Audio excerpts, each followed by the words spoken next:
আউযু বিল্লাহি মিনাশ শাইতানির রাজিম। বিসমিল্লাহির রহমানির রহিম। আলহামদুলিল্লাহিল্লাযী আনজালা আলা আবদিহিল কিতাবা ওয়া লাম ইয়াজআল লাহু ইওয়াজা। আসসালামু আলাইকুম ওয়া রাহমাতুল্লাহি ওয়া বারাকাতুহু। কোরআন ছাড়া যদি আপনি আমি জীবন কাটাতে চাই, তাহলে আমাদের জীবন কতটুকু লাভজনক হবে? অনেকে বিবাহ ছাড়া লিভ টুগেদার করে তারা তাদের সন্তান জন্ম দিচ্ছে। বিবাহ শাদীর খবর নেই, কিন্তু তাদের সন্তান হয়ে যাচ্ছে।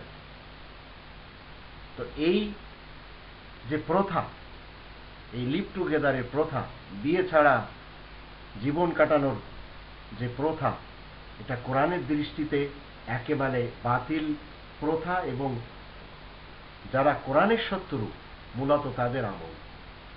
আর আমরা এই প্রথা দেখতে পাচ্ছি ইউরোপে, আমেরিকায়, কানাডা, ভারত, অস্ট্রেলিয়া এবং অন্যান্য দেশগুলিতে।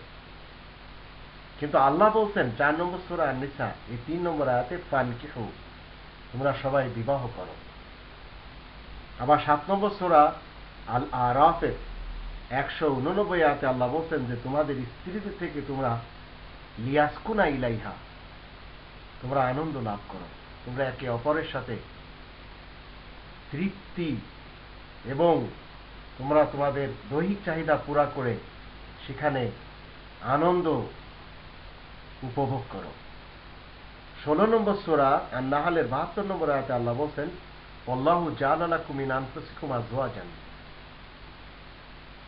আল্লাহ তোমাদের সকলকে তোমাদের মধ্য থেকে তোমাদের জোড়া সৃষ্টি করেছেন। মানুষ বিবাহ করবে মানুষের সাথে, পুরুষ বিবাহ করবে নারীর সাথে, নারী বিবাহ করবে পুরুষের সাথে।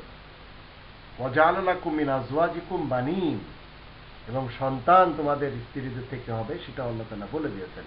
ওয়া হাফাজাতান, এবং নসল চলতে থাকবে, বংশ চলতে থাকবে।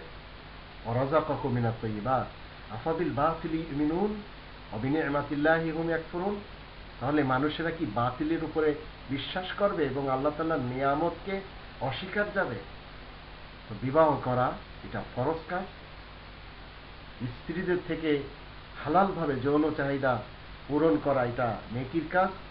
কিন্তু মানুষেরা আজ বিবাহ ছাড়া লিভ টুগেদারের মাধ্যম দিয়ে, বিভিন্ন ধরনের হারাম কারীর মাধ্যম দিয়ে সন্তান পর্যন্ত জন্ম দিচ্ছে।